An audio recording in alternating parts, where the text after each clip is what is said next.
and welcome to our final episode of this year's Game of Two Halves, a production produced, directed and hosted by all year third year sports journalism students. I'm your host Mackenzie Thomas, and today we'll be visiting the Cymru Premier Under-19s team to see how players are prepared for first team football, the famous South Wales boxing gym who has trained Gavin Gwynn, Lee Selby and Gary Buckland, and we'll also be looking behind the scenes of what our sports journalism students get up to at the USW Sport Park, as well as speaking to second year student Leah Bauer about her time on the course so far. Finally, we'll be joined in the studio by Head of Cardiff City's Academy, Gavin Chesterfield. Now moving on to this weekend's South Wales sporting news. Lauren Price yesterday faced off with Jessica McCaskill for the first time. The former Welsh football international made 2 appearances for her country before stepping away from football in 2014 to focus on a boxing career at the Commonwealth Games. Now just 6 fights into her professional career, she'll fight McCaskill in the Utility Arena in Cardiff on May the 11th for the WA, IBO and Ring Magazine World Welterweight titles. Move on to the football now, and it's a big one this weekend with Cardiff City and Swansea City meeting the South Wales derby. Cardiff will be more the confident side going into the fixture and won their last 4 games.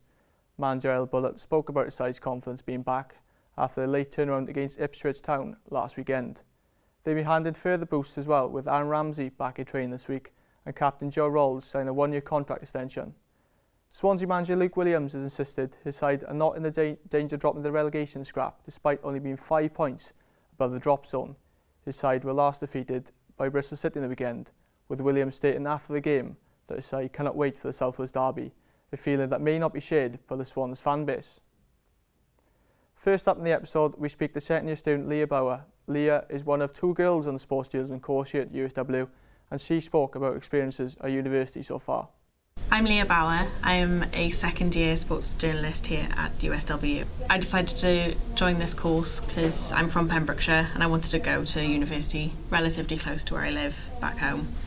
And Cardiff's just a great place to live. It's a small city, everything's here, and you know the course itself, it just has everything. I sort of wanted to do some in front of camera opportunities, writing, all of those kind of things, and it's an interesting experience coming in as a girl onto a male-dominated course, but I couldn't have asked for a better experience really. All of the people that I've met on this course have been so supportive and treated me normally and not been weird about me being the only girl, and you know, as it should be, to be honest. But yeah, I can't complain, although it has sometimes been intimidating, and I've had conversations with the female lecturers about how I can best feel supported in these situations. But yeah, it's a really nice environment to be in. Next, we move into the world of boxing. St Joseph's Gym in Newport is well known for training some of South Wales' best fighters. Will Taylor went down to St Joseph's Gyms to find out more. So firstly, what's your name and what is your role here at the gym? My name is Roger Williams, and my role here is a trainer. Why is it that you do what you do? I love the sport, been doing it for 40 years. Actually run this gym for 40 years, so I've been probably in the sport for maybe 50, 60 years. How important is it to get young people to come into boxing? For young people to come into boxing, I would say it's gets the kids off the street, stop them getting into any trouble, especially in this particular area.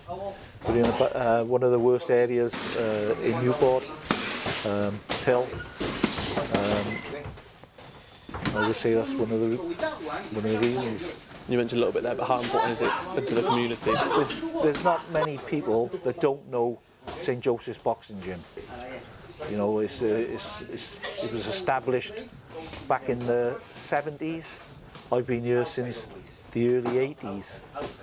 So the derelict building when we took it over off the council, and we've just gone from strength to strength. We've had champions from Welsh right the way through to a world champion. And in the ring at the moment, or watching them, is Gary Buckland, former British featherweight champion. And finally, what is the most rewarding thing about what you do here? The most rewarding thing is what I just mentioned, Gary Buckland, who was the former British champion, bringing his kids into the gym. So I've now trained him from a kid, and now he's bringing his children into the gym. So that says it all. From Newport now to Barry, with the Cymru Premier side nearing the end of their first season back in the Welsh top flight after relegation 2 years ago, whilst also bringing a number of players from the under-19 squad into the first team. We went down to Jenner Park to speak to Academy manager and first team coach Damien Flynn. So first, could you just describe your role at the club? So I look after the academy from 8s up to under 19s from an operational and logistical point of view. Then also manage the 19s in terms of managing, coaching, leading, and then I'm also a part of the first team coaching staff. But bolted on from that is also the community work we do, such as our soccer school programme, which we are running here today. And how do you think you manage sort of working with the first team and the academy? You know, do you think that you're the best man for the job in terms of bringing the academy players into the first team? There's a lot of good people out there. It's hard for me to say I'm the best man for the job, but I'd like to think that, you know, I've got enough experience now at the club to be able to know what's needed for the first team. And, you know, being around it now for nearly 10 years and, you know, work with multiple players across different age groups, through to 19s, through to first team, I think I'd like to have a pretty good understanding of what it takes and requires to be a part of this with the first team, which is a great environment. And what do you think are the most sort of important things to consider when bringing a player up for the academy into the first team? I think first it starts with doing the basics well and ensuring they stick to our values as a club from a cultural point of view. You know, the basics being that of turning up on time, respecting fellow players and staff members, looking after the equipment and just being a real good team player. Then it comes down to doing the basics well in training. When that comes to technical passing practices and doing everything they can to the best of their ability. And then it's a case of then just showcasing their qualities when they get the opportunity to do so in front of the first team manager. And I'm really flourishing. But, you know, myself, the staff, we can do everything we can to try and help them in terms of bringing on the core values, making sure they're instilled across the development team to breed into the first team. We can help them technically, tactically. But when they get in the eyesight of the first team manager, it's over to them. And it's about them being creative, being full of confidence and just really enjoying themselves, but also sticking to a game plan in terms of what's expected from a first team perspective. Moving from the Welsh First Division to the English Second now, I'm delighted to be joined by Cardiff City's Academy manager, Gavin Chesterfield. Gav, big thanks for coming today, and obviously congratulations first of all on the new role. Can you talk us through how that came about and what your day-to-day sort of days look like? Yeah, firstly, thanks for having me. Days are varied, ranging from, I suppose, dealing with parents to young players to coaches to the medical department, for example, scouting, recruitment agents, and the variety of the role is so exciting. It keeps you energised, and it realises that, it makes you realise a little bit more that everything that goes into young players and their development these days. And I suppose my main priority out of all the jobs is to strategically align all those to make sure that we're doing everything we can for these young players to give them the best chance of having a career in the game, and hopefully that career is at Cardiff City. You've obviously come from Barry before you went to Cardiff just now. What would you say the biggest transition has been between the two roles? I'd say the intensity of the role. I love my time at Barry, fantastic club. Got a huge affinity with the club and always will do. It's great to see them doing well under Steve now. But the key thing for me is that it's about people. Regardless of levels. It's about people. And coming to Cardiff, you realise it's a massive club. I work at the FAW, working with young international players that really stood me in good stead for this, more than I suppose the Barry stuff did.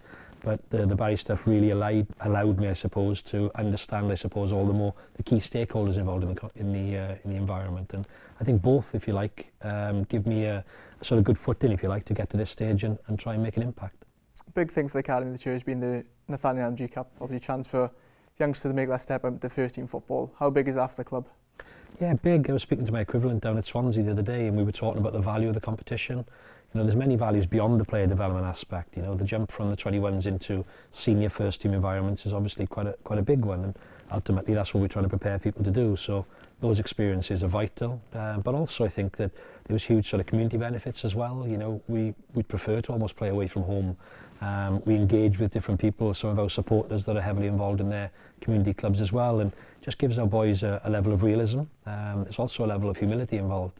We're lucky to have really good facilities, and that isn't always the case. So for me, the competition carried huge player development, but also personal development aspects as well.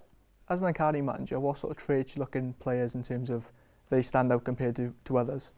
Yeah, it's difficult, obviously, different ages. Obviously, you look for different things, but what the data is telling us at the moment is that the later people are joining academies now, the harder it is to get through. That's across the industry. But ultimately, we've got really good progression rates and quite low attrition rates.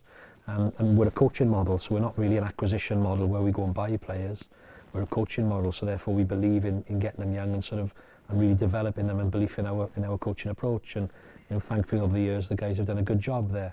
But ultimately, we play with what we call time and space. No matter what the system or the tactics employed, it's going to come down to two things: time and space. The first one is when we've got the ball, how do we create it for each other, and how do we exploit it? And then when we haven't got the ball, how do we negate that for the opposition and make sure that we can't be vulnerable? So really, it's about understanding of time and space, the technical execution then to go and sort of impact upon it, and that inner drive, if you like, and willingness to really work hard. We've seen a lot of players make up the step up to the first team, Eli King, Ruben Cole, among others. Do you feel there's a real big pathway there, Cardiff City, now from the academy into the first team? First team manager's been fantastic. In fact, we've had 9 debuts this year already, which is fantastic, in terms of across all competitions. But that's given the boys a little bit of an incentive, if you like, to see that pathway is there. We've got belief across the entire academy. We're young. We've got 16 players out on loan at the moment across various levels to try and bridge that gap.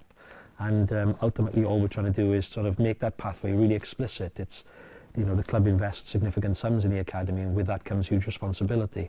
And ultimately, there's nothing better than seeing somebody run out to Cardiff City Stadium as one of your own. Big game of the weekend. Quick prediction for Saturday. How do you see it going? Cardiff win. Cardiff win. Love that from you. Big thank you, Gav, for coming in today. Really appreciate the time. On to the final story now of the episode. As sports journalism students here at USW, we spend most Wednesdays up at the sport park covering university Bucks fixtures. You may see our videos on X, our match reports on Expo Sport, but here's what goes on behind the scenes. Hello and welcome to the USW Sports Park in Pontypridd. My name is Will. I'm going to be showing you what we do here as sports journalism students. There was only 2 games on this afternoon, unfortunately, with the first one being the men's football seconds against Hartbury thirds, which third year student Ed is here, getting ready to introduce for our final score-esque show. Hartbury did take the lead and put in a dominant first half performance. Here you see some of the first and second year students writing match reports and other pieces to grab on our website, Expo Sport. Ed's here back again with another score update. Hartbury scored again with fellow third year Jared behind the camera. The game ultimately ended 4-0 to the visitors, and after the game, Mackenzie spoke to USW's goalkeeper to get his thoughts on the game. Doesn't look like USW going to be able to get a goal. What do you think on this game now?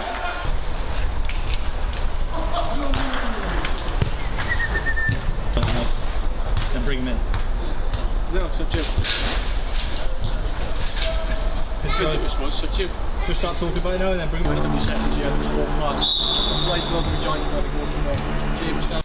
On to our second and final game of the afternoon, more football with the men's football fourth facing up against University of Wales to St David's first. Quite a mouthful when you say it. And you see here Blake doing a live update of the game with our third year student Will behind the camera. The away side needed a win to secure the league title, and win they did with an emphatic 5-1 victory in what was an all-around bad day for USW.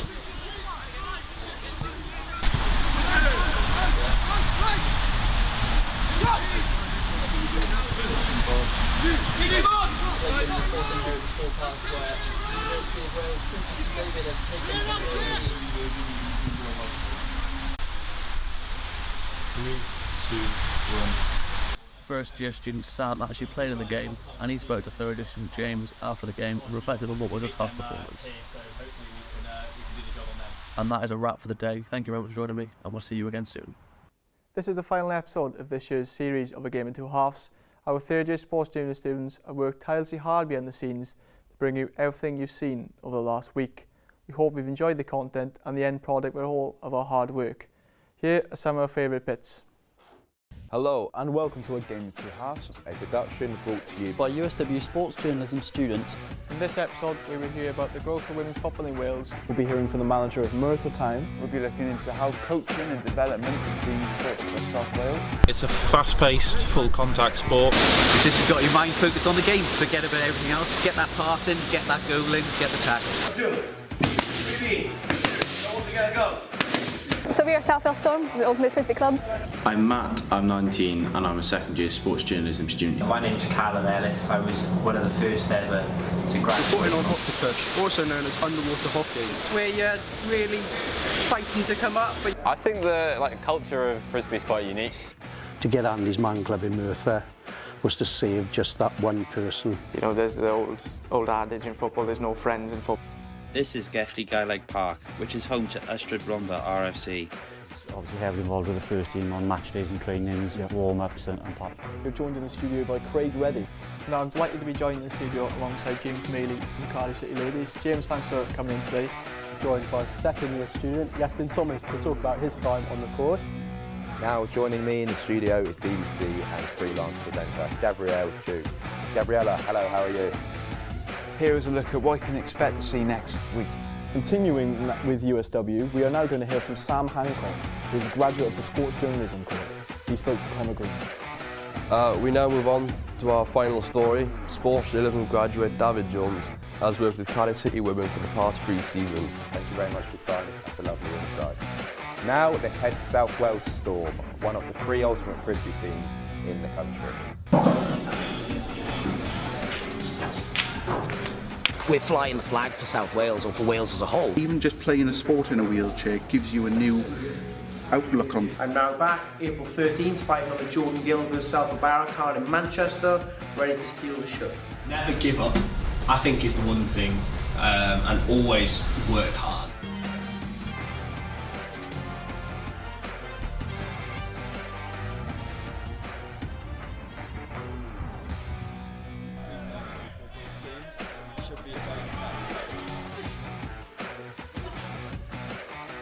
There are many established local football clubs in the area of Neath Patolba. Massive for our club. Thank you for joining us. And that's all we've got time for. I hope you've enjoyed. Goodbye.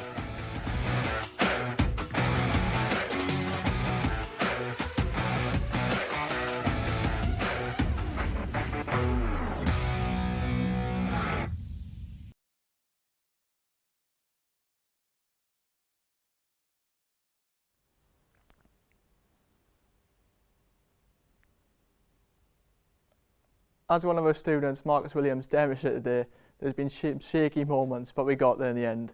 For a final time, I've been your host, Mackenzie Thomas, and thank you for watching A Game in 2 Halves. We'll be back next time. Thank you.